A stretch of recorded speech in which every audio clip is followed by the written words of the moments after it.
C'est toujours un grand plaisir pour nous de vous retrouver tous les matins sur la Sen TV, première télé urbaine du Sénégal. J'espère que vous vous êtes bien réveillés comme tous les matins et prêts à nous accompagner pour la revue des titres. Et ce matin encore, on est en compagnie du grand Pabès Diba. Bonjour Pabès. Bonjour Amina. Bien réveillé? Très bien, oui. Ça se prépare, la revue à la radio? Ah oui, la revue à la radio, oui, on en a déjà pris. Puisque tu en prends deux oui, le matin, oui. Il me faut deux oui, le matin. Donc ça reste. Oui, il m'en reste un. Ah oui? et peut-être plus même. Ah oui, ça permet de bien réveiller les muscles, les articulations. Il faut une bonne dose de café. De café. Oui, de café. C'est important. C'est important, c'est super important. Voilà, alors on est en fin de semaine, hein? Ah Pas oui. trop fatigué?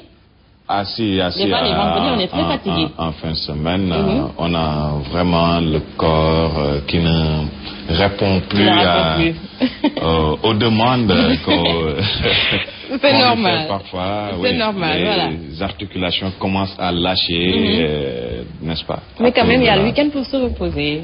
Oui, ben... Pour demi-week-end. Ben, oui, disons. Voilà, disons, demi-week-end. Alors, que nous révèlent les matins sénégalais? Ben, nous commençons avec le quotidien qui s'entretient ce matin avec Khalifa Tandian. Le quotidien qui revient sur l'incendie qui a décimé toute une famille sénégalaise à Paris, au 18e, donc il y a 2 jours. Le gérant de l'immeuble Khalifa Tandian qui s'entretient ce matin avec le quotidien et nous dit: ma famille est décimée. L'homme est vraiment rongé par la douleur. L'entretien est pathétique. Et c'est difficile à supporter que voir en un jour l'oncle, le couple avec ses 2 enfants quand même disparaître dans un sinistre, dans un incendie comme ça. C'est douloureux. C'est difficile à supporter. Et on le voit à travers ses propos. Il sort vraiment sa douleur à travers l'entretien qu'il a accordé à nos confrères du quotidien. Du quotidien. L'Observateur à sa une. L'Obs revient toujours sur cet incendie criminel au 18e arrondissement de Paris. Et les larmes du crime. L'Obs est reporté. L'Obs est retourné au village d'où est originaire le père donc des victimes, et c'est à Missira, village d'origine des 4 Sénégalais morts à Paris. Souleymane Souaré qui déclare à la une du journal: je ne pardonnerai jamais au meurtrier de ma fille. Il est le père de la dame qui est décédée dans cet incendie. Alpha Tandian qui lui également déclare: c'est notre lignée qui est décimée. La famille Tandian avait déjà perdu, c'est ça que nous dit l'Obs, avait déjà perdu 2 de ses fils en juillet dernier. Juillet dernier. Vous voyez donc ce que ça fait comme douleur, donc accumulée par cette famille-là. On comprend vraiment ce qu'ils sont en train de vivre. C'est pas évident. C'est pas du tout facile à supporter. Les noms et âges des victimes de l'incendie. Entre autres informations reçues à propos d'ailleurs de l'auteur de cet incendie, on nous apprend qu'il a été interné dans un hôpital psychiatrique de Paris. C'est un Algérien âgé d'une trentaine d'années, 37 environ. 37. Donc il est actuellement interné à l'hôpital. Ça insinue qu'il ne jouissait pas de toutes ses facultés, ou je sais pas. Oui, mais ce que nous dit Khalifa Tandian dans cet entretien qu'il a accordé à nos quotidiens dont nous parlions tantôt, c'est que l'homme n'est pas fou. Bon, on comprend Khalifa Tandian avec la douleur qui pense qu'un homme, une personne, de toute façon, ne peut pas commettre... certains évoquent le racisme pour justifier cet acte criminel. Toujours est-il qu'il est interné.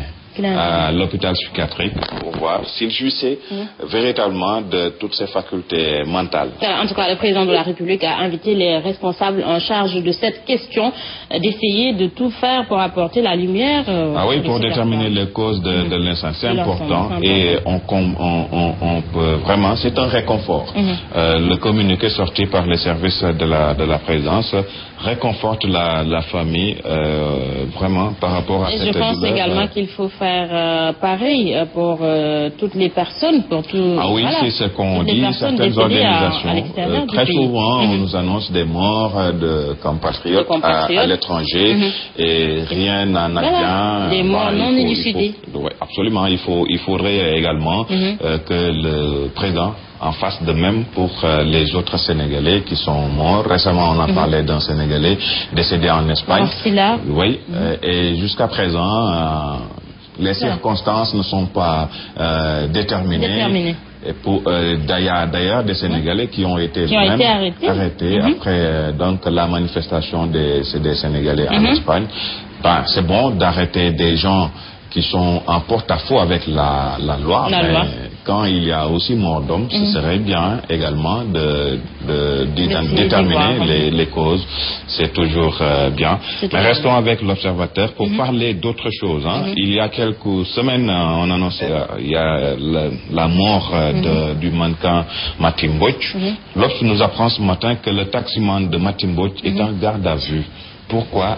Allez lire le journal. L'Observateur. En tout cas, l'Observateur, très triste ce matin. Ah oui. Voilà. Alors, il ne nous parle que de mort. Que de mort. Le Populaire à sa une. Le Populaire nous parle de politique à sa une ce matin. Flou total, 2017 ou 2019.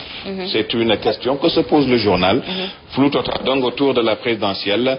Réumi, PDS, CSLD et APR font le coin. Donc, c'est un dossier que consacre le journal autour de l'organisation de la présidentielle 2017 ou 2019. En tout cas, les acteurs ne savent pas jusqu'à présent si l'élection présidentielle va se tenir en 2017 ou en 2019. De toute façon, il est temps quand même d'édifier les Sénégalais. Quand ils iront aux urnes pour élire leur président de la République, c'est toujours bien de le faire. On comprend également la préoccupation de ces formations politiques. Jusqu'à présent, on ne sait pas, 2017 ou 2019. En tout cas, on dirait qu'ils sont pressés de savoir. Voilà. Bien sûr. Comme toi, comme moi, on est pressés de savoir. On est pressés de savoir. Quand est-ce que l'élection va se tenir, c'est toujours bien. Dans un pays normal, on sait à quelle date on doit tenir les élections. Voilà. Maintenant, à 2, je sais pas, à 2 ou à 4 ans de l'échéance, on ne sait pas. C'est pas bien dans une démocratie. Alors, il faut initier les Sénégalais. Ah oui, il faut le faire. Nous restons avec le Populaire? Oui, le Populaire qui nous parle de la préparation de l'afro-basket et des Jeux africains. Une affaire de primes qui pollue la tanière. C'est toujours la même chose. L'approche de certaines compétitions, il y a toujours des problèmes. En tout cas, ces derniers temps, la famille de Matarba est secouée. Ah oui, voilà, c'est très compliqué. On n'est pas loin de partager l'article qu'a consacré nos confrères, notre confrère, donc le quotidien, le quotidien. À propos de la gestion de Matarba, mais depuis quelque temps quand même, il y a quelques jours on a parlé de la galère des Lions à Tunis, mais maintenant c'est les Lions qui doivent se rendre à l'Afro-Basket qui réclament leur prime. C'est ça que nous dit le Populaire. Ça fait maintenant 45 jours.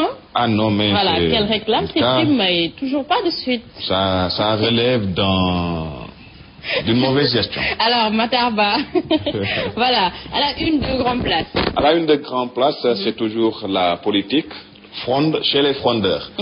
Disons l'arroseur arrosé. Fada qui a mener une fronde au sein du Parti démocratique sénégalais, voit maintenant auprès de... Il est finalement victime de cette fronde? Absolument, c'est ça que nous dit le journal. Voilà. Il y a vraiment des gens qui commencent à contester Fada. Interpellés, ils refusent de répondre aux encagoulés, parce qu'ils les appellent des encagoulés, parce que c'est les gens qui refusent de se dévoiler. Et donc, ils refusent de répondre à ces gens-là. Il dit au journal que s'il veut que...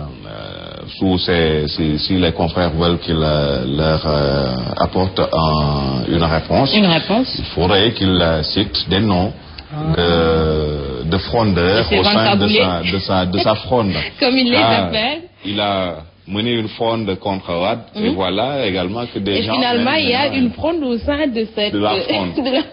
C'est ça que nous dit le journal. Ça devient très compliqué. Fronde chez les frondeurs. Voilà. C'est l'arroseur arrosé. Oui, il a mené une fronde contre Wade, et voilà maintenant qu'il y a une fronde, qu'il est victime de sa... fronde, voilà. Absolument. Ça, c'est l'homme de Darou Mousty. Voilà. Voilà. Que nous révèle Zoom Info? Zoom Info, politique toujours, avec la COJER, c'est la structure de jeunes au sein de l'APR. Macky doit dissoudre la COJER. C'est ça que nous dit le journal. Malgestion de Thérèse Faye. Thérèse est la responsable de la COJER. La convergence des jeunesses républicaines. Donc voilà. En tout cas, je ne sais pas ce qui se passe avec Thérèse, mais elle est très souvent décriée par ces jeunes apéristes. On est dans le domaine de la politique. Il est toujours difficile de faire l'unanimité, surtout pour un poste qui était convoité par les uns et les autres. C'est normal qu'elle soit contestée, vilipendée à travers les colonnes de journaux. Bon, maintenant, ça c'est Macky qui décide. C'est Macky qui l'a nommé responsable de la COJER. Voilà. Mais dans tous les cas, le journal nous dit que Macky doit dissoudre la COJER. Voilà, alors à Macky de jouer, puisque c'est lui qui prend toutes les décisions, comme l'a dit Moustapha Cissé Lo. C'est lui, il est seul. Il est le seul. Il est le seul maître à bord. Alors, que nous révèle la Libération? Libération revient sur l'affaire de Podor. On se le rappelle, c'était en février 2012, avant la présidentielle. Il y a eu des manifestations à Podor. Il y avait d'ailleurs mort d'homme. Banandiaï, une vieille de 70 ans qui était décédée en marge de ces manifestations. Et ce matin, Libération nous dit réquisitoire de feu dans l'affaire de la manifestation réprimée à Podor. Le procureur marche sur 4 gendarmes. Il y avait 4 gendarmes qui étaient impliqués dans cette affaire. Et il y a le réquisitoire du procureur, la chambre criminelle pour l'ancien commandant de brigade et ces 3 hommes. Ils sont visés pour homicide sur Banandiaï. Banandiaï, donc, c'est la dame qui était décédée dans ces manifestations. Et l'élève Manandissi. Voilà, j'y arrive. Voilà. Donc, c'est dur pour ces 4 gendarmes-là qui étaient en mission. Ils ont réprimé la marche et en marge, il y a eu mort d'homme. Mort d'homme. Ouais. Alors, Témoin quotidien. Témoin quotidien, vente de 26% de Petrosen dans le capital de la Sarre. L'État a-t-il mal monté le dossier? C'est une question que se pose le journal à propos donc de la vente de parts dans le capital de la Sarre. C'est toujours compliqué pour cette société. Sarre Petrosen, toujours qui patauge dans des difficultés, allez savoir. Donc c'est pourquoi le journal se demande, l'État a-t-il mal monté le dossier? Voilà, information à lire à la une de Témoin quotidien. Le Soleil pour terminer. Le Soleil, parc industriel de 2009 à 2013, les entreprises passent de 943 à 1246. Le Sénégal, invité d'honneur du salon Kimia Africa au Maroc. Le Soleil donc qui nous parle d'économie ce matin. Affaire Karim Wade à Genève. les avocats de l'État démontent les arguments du groupe de travail des Nations Unies. On en a parlé hier avec l'un des avocats, Maître Yérim Thiam, qui a dit hier que le groupe de travail applique des méthodes qu'il n'applique pas aux autres États. Ben ça, c'est l'argument d'un avocat qui défend son client.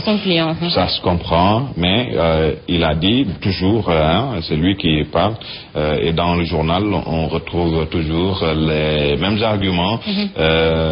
Ils sont allés rétablir l'honneur selon donc ces avocats qui avaient été bafoués.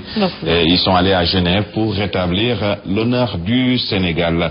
Pour terminer avec toujours sur l'incendie de Paris, l'État suit le dossier pour que la lumière soit faite. Ça, c'est une précision de Mankeur Ndiaye, le ministre des Affaires étrangères. Vous le rappeliez tantôt. Le président lui avait demandé de faire toute la lumière sur cet incendie. Et Mankeur nous dit ce matin, dans Le Soleil, que l'État suit le dossier pour que toute la lumière soit faite. Voilà, alors ça c'est bien, c'est important. On n'a pas la tribune ce matin. Ben, la tribune n'est pas encore là. En retard. Alors ça c'est qui? C'est Félix Cézalé? Ben, disons alors, ils sont tous interpellés. Voilà, la tribune en retard ce matin. Au niveau de l'imprimante, c'est ça, certainement. Alors, Pape Diba, c'était tout pour la revue des titres. Oui, ça a été un plaisir. On se retrouve lundi. Lundi, Inch'Allah. Excellent week-end. À toi, Pape. Voilà, merci à Pape Diba, merci également à Ibrahim Osé des Parcelles Asseni pour cette très belle tenue. Merci également à vous tous. On se retrouve dans quelques instants pour le journal.